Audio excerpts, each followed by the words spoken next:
owned was obviously a massive personal setback. In a weird way, it was actually quite liberating because it helped me realize what is truly the most important things in life to me. I didn't think the fire was actually going to come to my house. I didn't think it would actually happen to me. I woke up and the sky was a reddish color, but then it turned black. I noticed the reason the sky turned black was because a tree had just collapsed and sent up a mountain of soot that blacked out the sun. So at that point I realized I had to get out, and I had to get out immediately, within the next 5 minutes. The winds were blowing 70 miles an hour. There were ashes flying everywhere. There were embers flying everywhere. And my neighbor's yard is on fire. Everything I'd accumulated throughout my entire life, and my animals, were just in my house.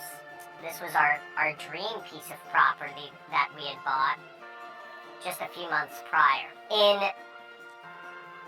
the span of 3 seconds, I had to decide what I could take with me and what I had to leave behind, and I couldn't take much with me. Within that 3 seconds, my mind started going to, what other special things do I need to keep with me? And my mind started going off into some directions. I said, oh, there's some special pictures, maybe my computer, maybe my Xbox, and then it just said, it's all junk. It's all junk, and I need to leave it all behind because I don't have time. But in that 3 seconds, I had to decide, what do I bring with me and what do I not? Really, it came down to my animals. What I realized was, at the end of the day, it's really about the people and the animals that you love and the connections that you have in this world, and everything else is just kind of temporary. But those connections to your friends or your family or your animals, those can't be sacrificed. Those are the most important things in the world. It's so funny how much time I have spent trying to accumulate that $8,000 couch, that multi-million-dollar home, that $2,000 HTC Vive virtual reality setup.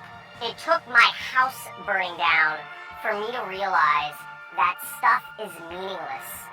And if you're still in the mindset of trying to accumulate things and money and fancy cars and houses, you're approaching life the wrong way.